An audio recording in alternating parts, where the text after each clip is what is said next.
दोस्तों ब्रह्मांड की सबसे पुरानी गैलेक्सी कौन सी है और सबसे नई गैलेक्सी कौन सी है, और चांद पर फिर से नासा भेजने वाला है इंसानों को, और क्या हम पृथ्वी पर इतनी एनर्जी जनरेट कर सकते हैं जितनी सूरज पर सेकंड गवा रहा है। आज इसी बात को जानेंगे द नॉलेज में। और चले शुरुआत करते हैं गैलेक्सी से। The oldest and the youngest Galaxy of the universe. दोस्तों क्या आप जानते हैं कि हमारे ब्रह्मांड की सबसे पुरानी और सबसे नई गैलेक्सीज कौन सी है? मैं आपको बताता हूँ। तो यूनिवर्स में मौजूद सबसे पुरानी गैलेक्सी का नाम है GN-Z11। इस गैलेक्सी की उम्र 13.4 बिलियन ईयर है और ये बिग बैंग के बाद 400 मिलियन साल पहले अस्तित्व में आई थी। ओल्डेस्ट होने के साथ ही दोस्तों आज तक ये गैलेक्सी हमारे लिए मोस्ट डिस्टेंस नोन गैलेक्सी है, और उर्सा मेजर कॉन्स्टेलेशन में स्थित ये गैलेक्सी हमारी पृथ्वी से करीब 32 बिलियन लाइट ईयर दूर है। और हमें इस गैलेक्सी के बारे में 2016 में हबल स्पेस टेलीस्कोप ने दिए डेटा के आधार पर पता चला था। ये तो हुई ओल्डेस्ट गैलेक्सी की बात, और अब बात करते हैं यूनिवर्स की सबसे यंगेस्ट गैलेक्सी की। तो हमारे ब्रह्मांड की सबसे यंगेस्ट गैलेक्सी है ज़्विकी 18। ये बस 500 मिलियन साल पुरानी है।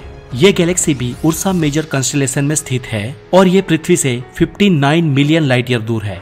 The next is NASA's moon project in future. दोस्तों नासा फिर से इंसानों को चांद पर भेजना चाहता है और इसके ऊपर वो जोरों शोरों से तैयारियां भी कर रहा है। और नासा की इस तैयारियों को देखकर दुनिया की दूसरी स्पेस एजेंसीज ने भी अपनी कमर कस ली है, क्योंकि ये लोग अब चांद पर इंटरनेशनल ल्यूनर रिसर्च स्टेशन बनाना चाहते हैं। ये काम चाइना और रूस की स्पेस एजेंसीज भी साथ में मिलकर कर रही है। और अगर ऐसा होता है, हम अगर मून या उसकी ऑर्बिट में भी रिसर्च स्टेशन बना लेते हैं, तो दुनिया के साइंटिस्ट के लिए डिस्टेंस सोलर सिस्टम को समझना बहुत ही आसान हो जाएगा, और मार्स पर इंसान को भेजने के लिए ये रिसर्च स्टेशन उपयोगी भी साबित होगा।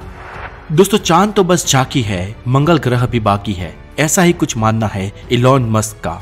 एलॉन मस्क ने पब्लिक इंटरव्यू में ये बोल भी दिया है कि वो अगले कुछ 7-8 सालों में इंसान को मंगल पर बसाएंगे।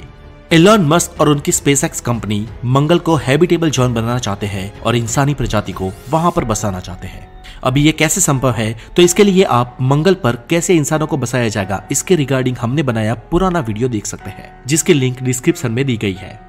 अब दोस्तों यहाँ पर एक महत्वपूर्ण बात यह है कि यहाँ पर मार्स पे जाना है, और मार्स पर जाने की सोचने से मार्स पर जाने तक इस पूरी प्रोसेस और उसके सभी प्रोजेक्ट्स में बहुत सारे पैसे लगते हैं।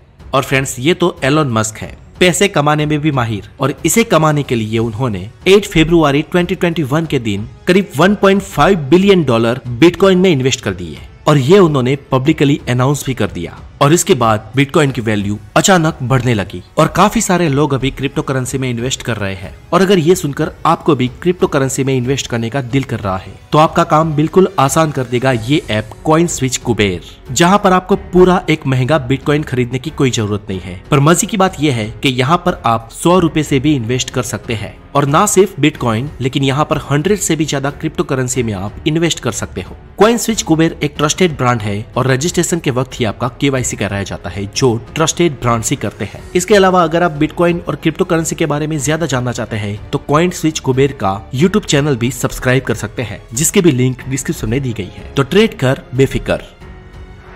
द एनर्जी ऑफ द सन। सूरज ये भरपूर एनर्जी का स्रोत है, लेकिन दोस्तों क्या आपको पता है कि सूरज से जितनी एनर्जी निकलती है उसमें से हम पृथ्वीवासी बस नाम मात्र एनर्जी का ही उपयोग कर पाते हैं। मतलब हम सूरज से जितनी भी एनर्जी पाते हैं वो बस नहीं के बराबर है। पर दोस्तों हम अभी सूरज की एनर्जी का उपयोग करना सीखे हैं, और वैज्ञानिक लगातार ये प्रयत्न कर रहे हैं कि वो फ्यूचर में ऐसी चीजों का आविष्कार कर सके जो सूरज की एनर्जी को ज्यादा से ज्यादा संग्रहित कर सके और हमारी एनर्जी की आपूर्ति को पूरा कर सके। और दोस्तों नजदीकी फ्यूचर में अगर साइंटिस्ट ऐसा करने में कामयाब हो जाते हैं, तो पृथ्वी की एनर्जी की सारी समस्याएं खत्म हो जाएगी। दोस्तों हमारे वैज्ञानिक सूरज की एनर्जी का हो सके उतना उपयोग करने की हर संभव कोशिश कर रहे हैं, लेकिन क्या आपको पता है कि सूरज से कितनी एनर्जी निकलती है? तो दोस्तों आपको जानकर हैरानी होगी कि हमारा सूरज पर सेकंड, जी हाँ प्रति second 4.26 million metric ton energy release करता है, और हमारी पृथ्वी पर इतनी ज्यादा एनर्जी प्रोड्यूस करने के लिए हमें पर सेकंड 100 बिलियन टन डायनामाइट को एक्सप्लोड करने पड़ेंगे। एक सेकंड के लिए भी सूरज के बराबर एनर्जी प्रोड्यूस कर पाना हम इंसानों की औकात के बाहर है। तो आज के लिए इतना ही, और कॉइन स्विच कुबेर ऐप को डाउनलोड करना मत भूलिएगा। अपना बहुत सारा ध्यान रखें। Have a good day, take care.